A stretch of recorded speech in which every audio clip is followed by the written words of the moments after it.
Une journée au rythme de la ville. Clara habitait dans un petit appartement au 5e étage d'un vieil immeuble. De sa fenêtre, elle pouvait voir les toits, les cheminées et les rues de la ville. Il y avait souvent beaucoup de bruit, mais Clara aimait vivre dans ce quartier. Ce mardi matin, son réveil sonna à 6h45. Clara resta quelques minutes dans son lit parce qu'elle était encore fatiguée. La veille, elle avait travaillé tard sur un document important. Elle ouvrit les rideaux et regarda le ciel. Il était gris, avec quelques petits nuages. Dans la rue, les magasins commençaient à ouvrir et les premiers bus passaient devant son immeuble. Clara alla dans la cuisine et prépara du café. Pendant que l'eau chauffait, elle regarda ses messages et son agenda. Elle avait plusieurs rendez-vous et une réunion importante au travail. Elle mangea une tartine avec de la confiture. Ensuite, elle mit son ordinateur dans son sac. Avant de sortir, elle vérifia ses clés, son portefeuille et sa carte de transport. Dans l'escalier, elle rencontra Monsieur Morel, son voisin. Il descendait avec son petit chien blanc. Ils parlèrent quelques minutes des travaux qui allaient bientôt commencer dans l'immeuble. Quand Clara sortit, l'air était frais. Les trottoirs étaient déjà pleins de personnes qui allaient au travail. Des vélos passaient entre les voitures et beaucoup de gens regardaient leur téléphone. Clara passa devant une boulangerie. Elle sentit la bonne odeur du pain chaud et des croissants. Elle voulut entrer, mais elle n'avait pas assez de temps. Elle continua jusqu'à la station de métro. Sur le quai, beaucoup de personnes attendaient en silence. Certaines écoutaient de la musique, tandis que d'autres lisaient ou regardaient leur écran. Le métro arriva quelques minutes plus tard. Le wagon était déjà presque plein, mais Clara réussit à entrer. Elle resta debout entre un étudiant avec beaucoup de livres et une femme avec des fleurs. Après 2 stations, le métro s'arrêta. Une voix annonça qu'il y avait un petit problème technique. Les passagers devaient attendre quelques minutes. Clara regarda l'heure et commença à s'inquiéter. Elle ne voulait pas arriver en retard à sa réunion. Elle envoya donc un message à sa collègue Sarah. Heureusement, le métro repartit 5 minutes plus tard. Clara arriva à son bureau juste avant le début de la réunion. Elle posa rapidement son sac et entra dans la salle. Clara travaillait dans une petite agence culturelle. L'agence organisait des festivals, des concerts et d'autres événements dans la ville. Clara contactait les artistes, préparait des documents et aidait son équipe. Pendant la réunion, son responsable parla d'un festival de cinéma. Le festival devait avoir lieu le mois suivant. Cependant, une des salles n'était plus disponible. L'équipe devait rapidement trouver une nouvelle salle. Clara pensa à un ancien cinéma situé dans le centre-ville. Elle l'avait vu plusieurs fois en passant dans le quartier. Elle proposa d'appeler le propriétaire du cinéma. Le bâtiment était petit, mais il semblait beau et original. Son responsable trouva que c'était une bonne idée. Après la réunion, Clara retourna à son bureau. Elle répondit à plusieurs courriels et passa quelques appels. Elle corrigea aussi un document pour le festival. À midi, Sarah vint près de son bureau. Elle proposa de déjeuner dans un petit restaurant asiatique au coin de la rue. Clara avait encore du travail, mais elle accepta de faire une pause. Le restaurant était petit et chaleureux. Il y avait de bonnes odeurs d'épices et de légumes cuits. Clara et Sarah commandèrent 2 bols de nouilles aux légumes. Elles s'installèrent près de la fenêtre. Pendant qu'elles mangeaient, la pluie commença à tomber. Les personnes dans la rue ouvrirent leurs parapluies et marchèrent plus vite. Sarah expliqua qu'elle voulait peut-être déménager. Son appartement coûtait très cher et son quartier était trop bruyant. Elle voulait trouver un endroit plus calme.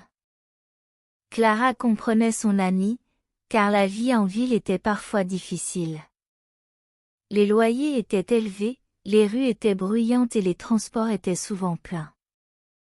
Malgré cela, Clara aimait encore beaucoup son quartier. Elle pouvait aller facilement au travail, dans les magasins ou au cinéma. Il y avait toujours un café, une exposition ou un concert à découvrir. Pour Clara, la ville offrait beaucoup de possibilités. Après le déjeuner, la pluie s'arrêta presque complètement. Clara décida de marcher jusqu'à l'ancien cinéma. Il se trouvait à environ 15 minutes du restaurant. Sur le chemin, elle traversa une jolie place. Il y avait plusieurs cafés, une librairie et un petit marché. Un musicien jouait du violon sous une grande arcade. Quelques personnes s'arrêtèrent pour écouter la musique. Clara resta aussi une minute devant le musicien. Puis elle continua sa route parce qu'elle devait retourner au travail. Le cinéma se trouvait au bout d'une petite rue. Sa façade était rouge, mais la peinture était un peu vieille. Derrière les fenêtres, Clara pouvait voir plusieurs anciennes affiches de films. Elle prit quelques photos avec son téléphone. Elle nota aussi le numéro écrit sur la porte. Au moment où elle allait partir, un homme âgé sortit du cinéma. L'homme lui demanda si elle cherchait quelqu'un. Clara expliqua qu'elle travaillait pour une agence culturelle. Elle cherchait une salle pour un festival de cinéma. L'homme sourit et dit qu'il était le propriétaire. Il invita Clara à visiter le cinéma. Comme elle avait encore un peu de temps, elle accepta. À l'intérieur, la salle était assez sombre. Il y avait de vieux fauteuils rouges et de belles décorations dorées. Même si le cinéma était ancien, il avait beaucoup de charme. Le propriétaire voulait organiser plus d'événements dans son cinéma. Il voulait attirer de nouveaux visiteurs et faire vivre le bâtiment. Le festival pouvait donc être une bonne occasion pour lui. Clara posa quelques questions sur les dates et le nombre de places. Elle demanda aussi si le cinéma avait le matériel nécessaire pour montrer les films.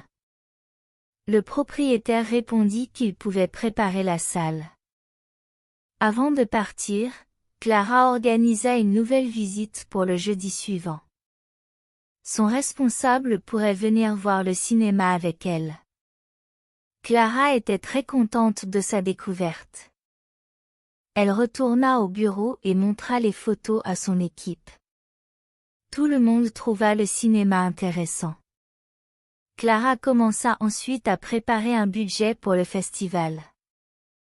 Vers 17h30, elle ferma son ordinateur. Elle rangea ses documents et remit son manteau.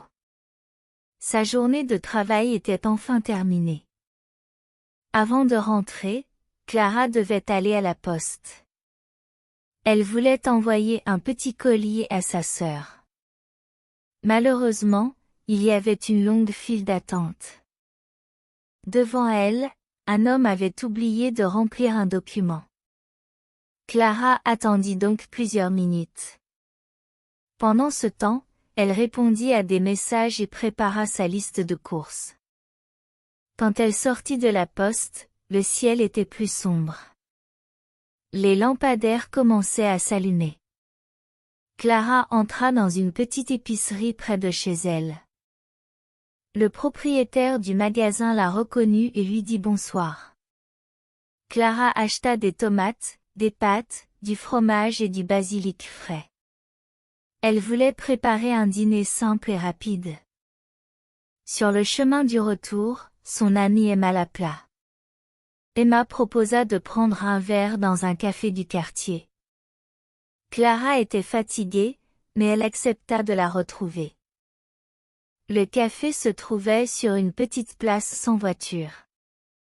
Plusieurs personnes étaient assises dehors sous des lampes chaudes. Clara et Emma choisirent une table à l'intérieur. Elles parlèrent de leur travail et de leurs projets. Emma voulait organiser un voyage près de la mer au printemps. Elle avait envie de quitter la ville pendant quelques jours. Clara trouva que c'était une très bonne idée. Elle aussi avait besoin de repos et de calme. Les deux amies décidèrent de chercher un hôtel pendant le week-end. Vers 20 heures, Clara quitta le café. Son appartement se trouvait à seulement 20 minutes à pied. Elle décida donc de rentrer en marchant. La ville était différente le soir. Les magasins étaient éclairés et les restaurants étaient pleins.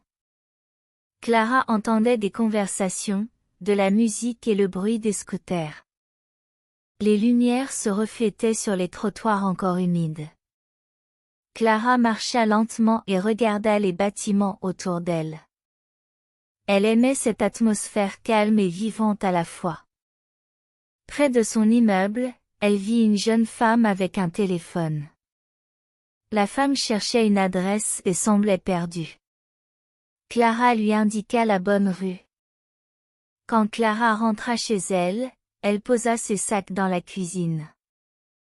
Elle ouvrit un peu la fenêtre, mais le bruit de la rue entra immédiatement. Elle décida donc de la refermer à moitié. Elle prépara des pâtes avec les tomates, le fromage et le basilic. Pendant que l'eau chauffait, elle rangea quelques vêtements. Elle mit aussi du linge dans la machine à laver. Clara mangea près de la fenêtre. Elle regarda les lumières dans les appartements voisins. Elle imagina les différentes personnes qui vivaient derrière chaque fenêtre. Il y avait sûrement des familles, des étudiants et des personnes seules. Clara ne connaissait pas ces gens, mais elle se sentait proche d'eux. Ils partageaient tous la même ville. Après le dîner, Clara regarda une dernière fois ses courriels. Elle envoya les photos du cinéma à son responsable. Il répondit rapidement qu'il aimait beaucoup le lieu. Clara ferma son ordinateur et sortit quelques minutes sur son petit balcon. La rue était encore animée. Un bus s'arrêta au coin et plusieurs personnes rentraient chez elle. Elle pensa à sa longue journée.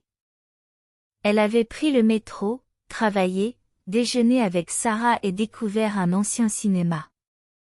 Elle avait aussi passé un bon moment avec Emma. Sa journée n'avait pas été extraordinaire, mais elle avait été intéressante. Dans la ville, il y avait toujours des personnes à rencontrer et des choses à découvrir. Clara aimait cette vie pleine de petits événements. La ville était parfois bruyante, chère et fatigante. Pourtant, elle donnait aussi beaucoup de possibilités à Clara. Avant de dormir, elle se demanda ce qui allait se passer le lendemain. If you enjoyed this story and want more French listening practice at the A2 level, continue learning with my French audiobooks.